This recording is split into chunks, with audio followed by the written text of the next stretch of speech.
Et aujourd'hui, un zoom spécial sur le mondialisme. Pour en parler, mon invité Pierre Hilard. Bonjour monsieur. Bonjour.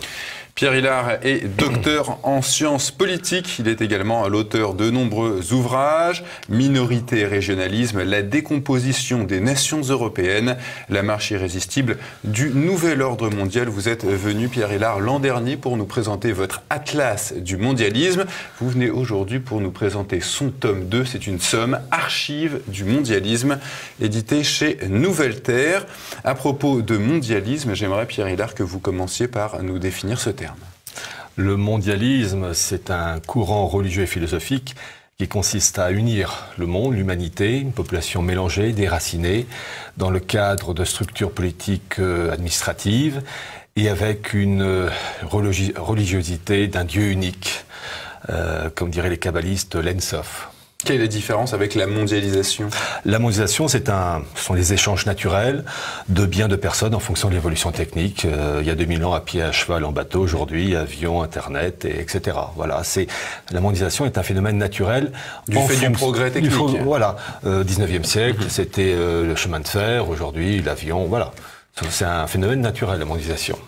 Alors vous expliquez, Pierre Hilard, que l'objectif des tenants du mondialisme, c'est d'arriver à un gouvernement mondial. Est-ce que vous pouvez nous expliquer un petit peu ce que ça recouvre ? Alors, dans mon livre, donc Archives du mondialisme, je montre qu'il y a cette volonté de gouvernance mondiale liée avec monnaie mondiale. Et je présente en particulier les propos de la revue The Economist, qui annonçait à l'horizon 2018, dans une revue de 1988, une monnaie mondiale, Phoenix, ou un autre nom, peu importe, et des documents aussi de The Economist qui présentent un projet en 1990 d'une gouvernance mondiale avec des blocs continentaux. Et chose très intéressante, vous avez l'Union européenne accolée à l'Amérique du Nord avec l'Angleterre qui fait le lien. Et le Brexit rentre dans cette catégorie.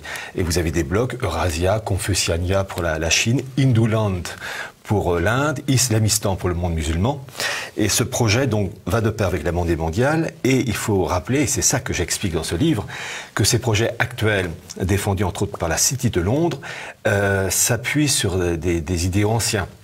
Vous avez par exemple l'Utopia de Thomas More en 1516 qui développait le même idéal d'un monde unifié, population mélangée, des populations devant déménager tous les 10 ans pour ne pas s'enraciner, nomadisme. Vous avez le fameux bouquin d'Émeric Crusset qui appelait en 1623 dans son livre Le Nouveau Ciné à une monnaie mondiale, capitale du monde Venise, la Sérénissime, un monde mélangé et toujours un Dieu unique, référence à l'En-Sof de la Kabbale. Et j'ai montré en particulier que là où les choses commencent à s'accélérer, c'est le XVIe siècle avec les Pays-Bas, enfin la Province-Unie, où vous avez la première communauté marane qui crée ce pôle financier avec Amsterdam. Et ce pôle financier va perdurer grosso modo un siècle, et dans la deuxième moitié du XVIIe, vous avez cette bascule de ce pôle financier des Pays-Bas à Londres, avec la City de Londres, l'accord conclu entre Menasseh Ben Israël et Cromwell. Et on vit sur cet acquis, si je puis dire, depuis les années 1650-1660.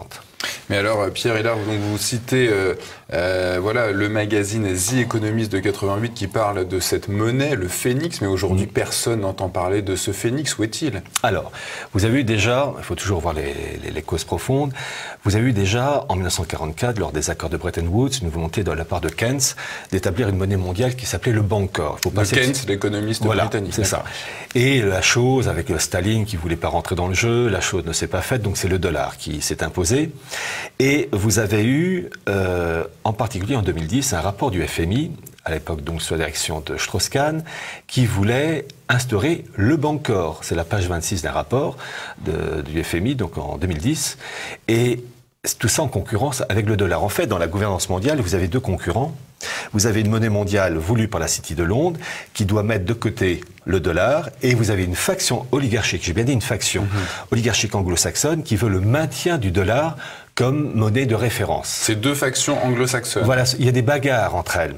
Et en particulier, ça se voit avec l'affaire du Venezuela. Vous avez vraiment présenter rapidement le cadre général. Vous avez eu en 1969 la création des DTS, droits de tirage spéciaux, et depuis 2016, vous avez... Alors les DTS, pour nos téléspectateurs, on rappelle que c'est un cocktail de monnaie nationale. Voilà. C'est un panier de monnaie. Voilà. Et depuis 2016, ça représente donc le dollar, le yen, la livre sterling, l'euro et le yuan. Le yuan a intégré en octobre 2016 ce panier de monnaie.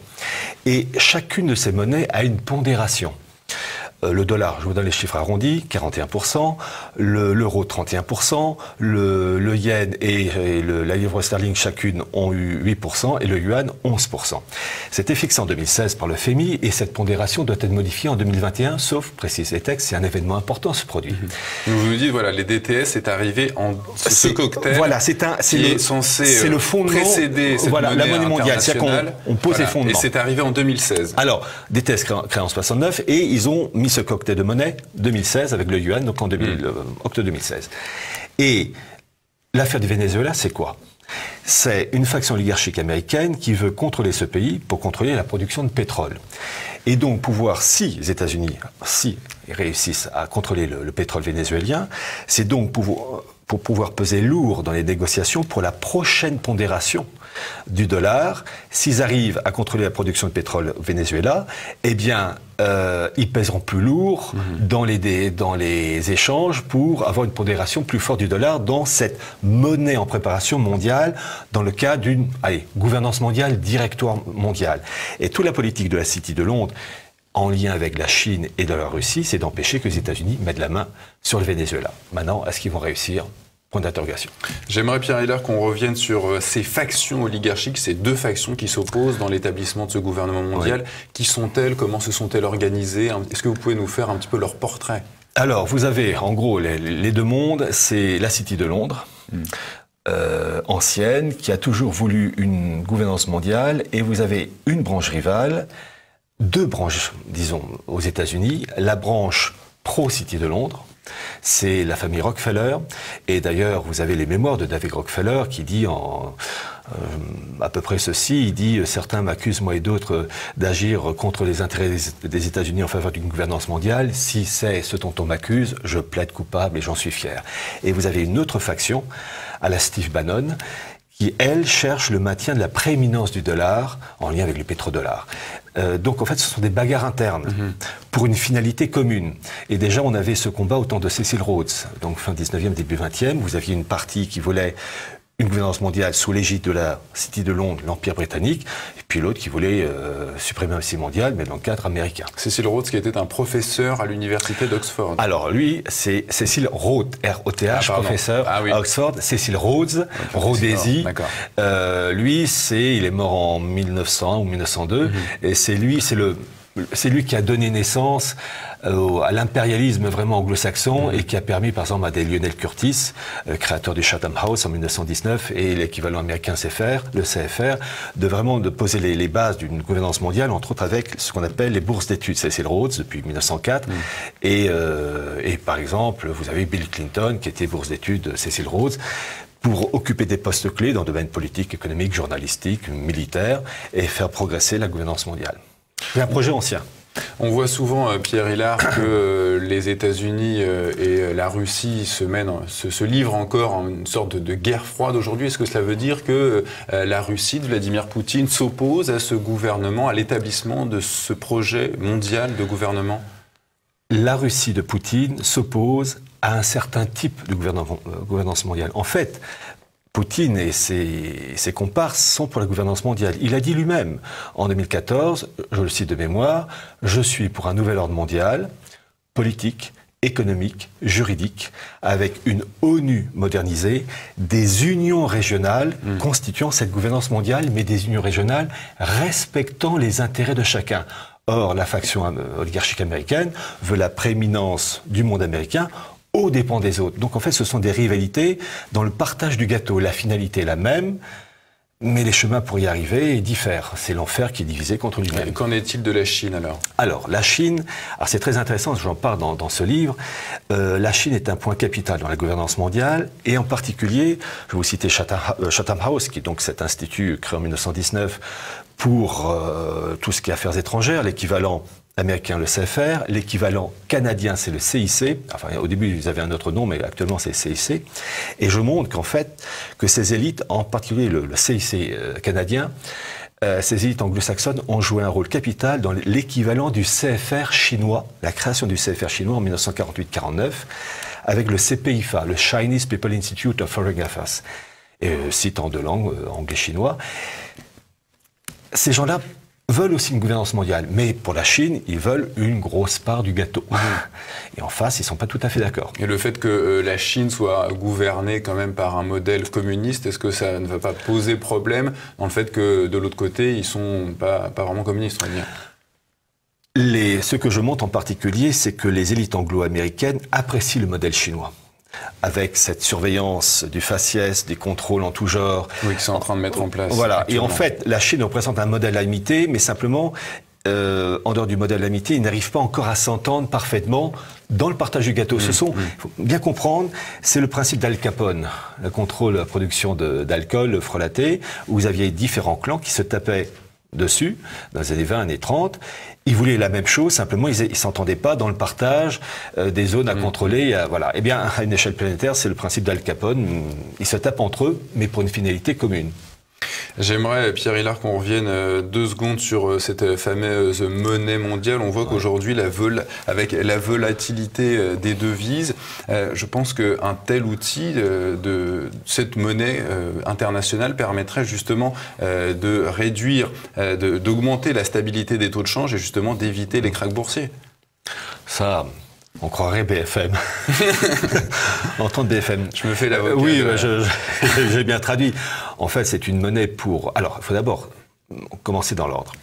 Vous avez différentes banques centrales, la Fed, les États-Unis, le BCE, etc. Mais en fait, la maison mère, la banque des banques, c'est la BRI, la Banque des règlements internationaux. Le siège est à Bâle.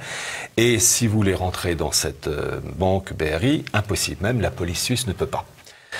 Donc, c'est un État dans l'État. Donc, déjà, mauvais signe. Quand vous avez un système qui est coupé des instances démocratiques, puisque, paraît-il, on vit en démocratie, que c'est le peuple qui est souverain, eh bien, quand vous voyez que même les autorités policières et juridiques ne peuvent pas rentrer dans ces bâtiments pour une raison X, c'est qu'il y a un État dans l'État. Oui, le président de la Fed est nommé par le président des États-Unis. Je parle de la BRI. Justement, au contraire de la BRI, oui, mais qui est totalement séparé. Alors attention, pour la Fed, c'est un institut privé, et en fait, on présente un bonhomme, et le président des États-Unis est invité à donner... À choisir entre l'un ou l'autre, qui sont à peu près les mêmes. Oui, c'est-à-dire A et A'. Bon, autant dire que il ne se trompe jamais. Donc, cette volonté de mettre en place une monnaie mondiale, c'est au service d'une oligarchie apatride. Et en particulier, il faut toujours mettre en lien la monnaie mondiale avec l'organisation politique du monde, déjà annoncée par Thomas More ou Francis Bacon, ou encore, comme il s'appelle, Émeric Crusset, 16e et 17e siècle, mais dans la Révolution française, j'ai montré en particulier, déjà dans la classe du mondialisme, cette volonté de créer une France en damier, en carré. Vraiment un truc bien administratif. Et vous avez Klotz, le révolutionnaire Klotz, qui voulait un monde unifié, une république universelle, comme il dit, et l'Europe, et l'Amérique, et l'Asie, et l'Afrique, divisée, je le cite, en 1000 cases départementales, avec une population mélangée. On doit rougir du mot étranger. Et déjà, et c'est ça que j'ai montré dans ce livre, dans le chapitre 3, qu'il y a, dans les instants de la Révolution de 89, tous les éléments de la gouvernance mondiale et l'encouragement à l'immigration. Je laisse au lecteur le soin de découvrir comment ça a été enclenché. Et je cite simplement un député qui s'appelait Adrien Duport, qui disait, je cite de mémoire, « Les musulmans, les ottomans et autres sectes religieuses pourront jouir des mêmes droits politiques ». C'est très intéressant de voir ça. On a l'origine de l'immigration dans la Révolution française. J'aimerais qu'on revienne, Pierre Hillard, à votre ouvrage en lui-même, physiquement, avec cette couverture. On y voit, je pense qu'on mettra ça en post-production, on y voit donc une sorte de créature ailée, genre humanoïde, reposant sur une pyramide à 4 faces. Est-ce que vous pouvez nous présenter cette sculpture? Oui, alors donc sur la couverture du livre, mais aussi en couleur, il y a plusieurs photos en couleur. C'est en fait l'Angelo della Luce, l'ange de lumière, qui se trouve dans une église italienne à Rome, et ça fait à peu près 2,50 m de haut, c'est Satan, Angelo Della Luce, sur une pyramide. Là, je pense qu'on doit comprendre. Mais qu'est-ce que ça fait dans une église? Eh bien, c'est tout simplement l'intrusion du satanisme dans les instances de l'église. Et j'ai montré cela, entre autres, mais je parle entre autres du cardinal Rampolla, qui était un agent du système, qui est mort en 1913, et qui a joué un très grand rôle dans la préparation des instances de l'Église en faveur de Vatican II. Et j'ai montré que cet homme-là avait travaillé main dans la main avec, Joseph Ratzinger, qui est plus important que Jean Monnet, Schumann, etc. Donc tout ce qui est satanisme est en lien avec gouvernance mondiale et organisation administrative de blocs continentaux. Voyez-vous, le problème, lorsqu'on parle de la gouvernance mondiale, il faut voir, certes, l'aspect matériel, mais il faut voir aussi la tournure d'esprit des personnes, leurs référents religieux et philosophiques. Il y a une formule que j'utilise, vous nous expliquez que l'Église est infiltrée par les satanistes, quand même, le téléspectateur qui nous regarde, ils vont se dire, enfin, qu'est-ce que c'est que cette histoire? Alors, la formule que je voulais vous donner, de l'esprit dépend la matière. C'est-à-dire, quand on veut connaître par exemple quelqu'un, on ne regarde pas son compte en banque, on regarde son origine sociale. Eh bien, là, le satanisme, quand vous avez cette pyramide avec cet ange luciférien, c'est mauvais signe. Et en particulier, ça se greffe avec la maçonnisation de l'Église. Et j'ai en particulier publié le document original, sorti en septembre 1978 en italien, de toute la liste des prélats français et italiens, francs-maçons avec leur numéro de matricule. C'est un avocat italien qui s'appelait Pecorelli qui a balancé ça, il faisait partie de la loge P2. Et bon, quelques mois après, il s'est fait buter de 4 balles dans sa voiture. Donc il faut voir les référents. Le reproche que je fais aux personnes qui étudient le mondialisme, la gouvernance mondiale, ils voient l'aspect matériel. Certes, il faut le voir. Et quand je vous ai parlé, par exemple, de la gouvernance mondiale pour la monnaie mondiale, je vous ai donné la pondération des différentes monnaies. Donné par le FMI, c'est du matériel, mais il faut comprendre... Pour aller au bout, il faut aller dans le monde spirituel, il faut comprendre les référents spirituels et philosophiques. C'est ça qu'il faut comprendre. Qui sont pas les mêmes quand on est protestant, pas les mêmes quand on est catholique, pas les mêmes quand on est musulman, pas les mêmes quand on est juif, etc. C'est ça. C'est comme je vous dis, quelqu'un, on est fils d'ouvrier ou fils de grand bourgeois, on n'a pas la même mentalité. Il faut comprendre l'origine sociale d'une personne et son enfance pour comprendre son comportement d'adulte. C'est pareil pour un système politique. Le sous-titre, Pierre Hilard, de votre ouvrage, c'est « De la guerre contre l'Ancien et le Nouveau Testament ». Qu'est-ce que c'est que cette guerre? Quel camp elle oppose? Alors, j'ai voulu montrer que la situation actuelle repose sur, des mots anciens. Et en particulier, je me suis occupé à montrer que dans l'Ancien Testament, vous avez en filigrane tout ce qui va annoncer la gouvernance mondiale. Et dans l'Ancien Testament, vous avez un peuple qui a été sélectionné en faveur de l'incarnation, qui est le peuple hébreu. Et ce peuple hébreu a refusé, sauf évidemment quelques juifs, à reconnaître le Christ comme Messie. Et après sa mort et sa résurrection pour ceux qui croient au Christ, eh bien vous avez eu un nouveau judaïsme qui a été créé, le Talmud, entre le 2e et le 6e siècle, et qui s'est créé en opposition, et uniquement en opposition, au catholicisme. Ce Talmud, lui, il s'est opposé, qui est le code civil, politique et religieux, il s'est construit en opposition uniquement au catholicisme, et je précise bien dans le livre, ce nouveau judaïsme s'est construit en opposition au catholicisme, pas l'islam, parce qu'entre le 2e et 6e siècle, l'islam n'existe pas. Bien sûr. Et d'ailleurs, les préceptes clés de l'islam sont en harmonie avec le nouveau judaïsme. Le Dieu unique, pas de péché originel, refus de l'incarnation. Enfin, donc l'islam ne gêne pas. Voilà. Et donc, c'est ça qu'il faut comprendre. Et ces gens-là ont ensuite élaboré des systèmes de pensée qui ont eu des répercussions dans le domaine politique. Et c'est ça que j'ai expliqué, en sachant, pour ceux qui nous écoutent, que ce livre, il y a à peu près 240 pages de rédaction de ma part, et vous avez 540 pages de pièces d'archives, à peu près 40, français, anglais, allemand, italien, hébreu, et pour toutes les langues étrangères, elles sont intégralement traduites en français par des professionnels, et ce sont des pièces d'archives, je tiens à préciser, détonnantes. Pierre Hilard, surtout la une. Je laisserai aux téléspectateurs le soin de découvrir par eux-mêmes ce qu'il y a dans votre ouvrage. Vous l'expliquez dans votre ouvrage, Pierre Hilard, il y a de nombreux textes dans l'Ancien Testament qui laissent présager l'arrivée de ce Messie qui serait donc le Christ. Or, les Hébreux n'ont pas cru au Messie, au Christ en tant que Messie. Donc oui. Comment est-ce que vous expliquez le fait que les Hébreux n'aient pas vu dans le Christ le Messie? Alors, effectivement, vous avez de nombreux textes qui annoncent l'arrivée du Messie. Je pense par exemple au prophète Michée qui annonce au 8e siècle à peu près avant Jésus-Christ la naissance de ce Messie à Bethléem. Vous avez les fameux oracles du prophète Isaïe, entre autres les oracles 8 et 9, qui annoncent l'arrivée du Messie, qui portera l'empire, l'empire du péché sur ses épaules, etc., etc. Alors, c'est ce que j'explique. J'ai trouvé les documents qui expliquent le comportement du Sanhédrin. Le Sanhédrin, c'était la magistrature supérieure du monde hébraïque, du temps de l'Empire romain, qui donc dirigeait cette communauté juive. Et pourquoi cette élite, ces représentants juifs se sont opposés au Christ? Il y a 4 documents qui ont littéralement marqué ces élites juives entre le 4e et le 1er siècle avant Jésus-Christ et qui, pour faire très court, rejettent l'idée d'un Messie souffrant au profit d'un Messie guerrier au service uniquement de la gloire d'Israël. Et ce sont des documents, à ma connaissance, qui sortent pour la première fois. Et il y en a 4 autres qui sont apparus durant le 1er siècle après Jésus-Christ, qui expliquent ensuite la création du Talmud en lien avec la Kabbale. La Kabbale qui est l'interprétation ésotérique du Talmud. Et en fait, cette Kabbale est déjà annoncée dans Isaïe, dans les oracles 8 et 9, lorsqu'il parle des Obotes et des Iidonymes. En fait, c'est l'ancêtre de la Kabbale. Ça s'appelle les devins nécromanciens. Il en est un au XVIIIe siècle, Pierre Hilard, qui va affirmer être le Messie.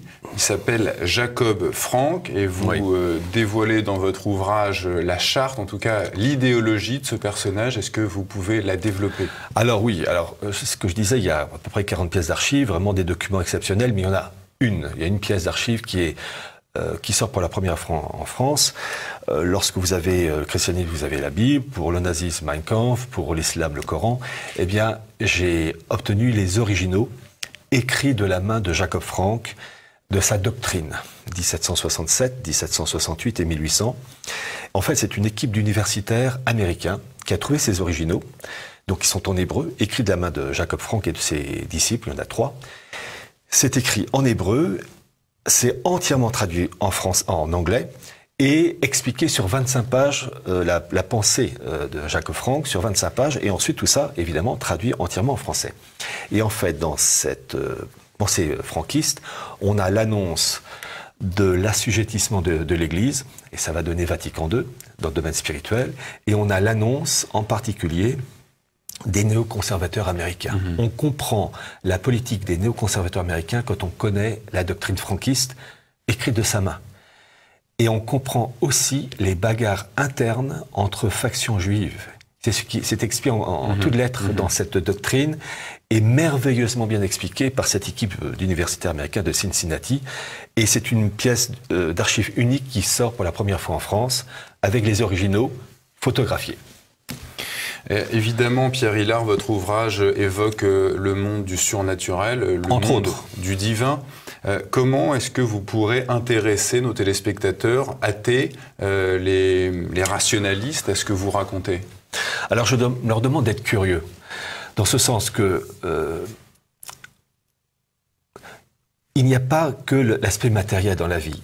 Il y a aussi des référents religieux philosophiques qui conditionnent le comportement d'hommes politiques ou de financiers. On peut ne pas adhérer à ces idées religieuses et philosophiques, mais au moins on peut, ne serait-ce que par curiosité intellectuelle, les lire pour comprendre pourquoi telle personne a dit ceci ou fait cela.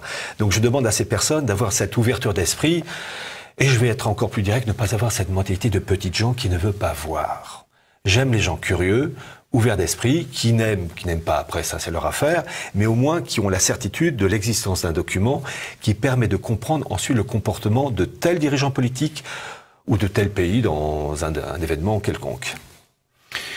Ma dernière question, Pierre Hilard, je vous cite, le Nouveau Testament marque l'avenir de l'humanité, en premier lieu celui de la France, que vous appelez le Nouvel Israël. Oui. Pourquoi la France tient-elle une telle place? Doit-elle tenir une telle place dans l'histoire? Alors, ça, le responsable, si je puis dire, c'est l'évêque Saint-Rémy, lorsqu'il va donc baptiser le jeune roi Clovis, car dans le testament de Saint-Rémy, il y a la référence à la maison de David. La maison de David préfigure la maison royale de Clovis à Louis XVI. Et Saint-Rémy rappelle l'importance de la maison de David, et entre la maison de David et le jeune baptisé Clovis, il y a l'incarnation. Et Saint-Rémy fait le lien entre les deux. C'est pourquoi le passage de témoin passe de la maison de David à cette lignée royale en la personne de Clovis, sous l'égide de Saint-Rémy, qui est à Clovis ce que le prophète Samuel était au jeune David. Mais est-ce que Clovis ne s'est pas converti au catholicisme pour des raisons catholiques et pas pour des raisons spirituelles? Si, il s'est converti pour des raisons politiques. Non, alors il y a eu un élément qui permet de savoir que la conversion de Clovis est sincère. La raison elle est simple, lorsqu'il s'est converti, il y a eu lui et à peu près 3000 de ses guerriers. C'est-à-dire que 90-95% de la population franque est restée barbare. Et il est très malhabile et même dangereux pour un chef d'État d'avoir une religion qui ne correspond pas à celle de son peuple. Parce qu'il a dû entendre plus d'une fois que son peuple dire qu'il trahissait les dieux germaniques, etc. Or, chose intéressante, Clovis a connu des défaites militaires par la suite. Et sûrement, il a entendu la masse de la population franque restée païenne l'accuser de trahison. Et il aurait pu, par opportunisme, dire « j'arrête tout, je retourne à mes dieux païens ». Il est resté fidèle. Il est resté fidèle au catholicisme malgré les épreuves. Et c'est comme ça qu'on reconnaît la solidité de quelqu'un quand on reste fidèle malgré les épreuves. C'est vrai pour beaucoup de choses. Pierre Hilard, pour nos téléspectateurs, je rappelle le titre de votre ouvrage. C'est donc le tome 2 de l'Atlas du mondialisme. Ça s'appelle Archives du mondialisme. C'est chez les éditions Nouvelle Terre. Merci Pierre Hilard. Merci.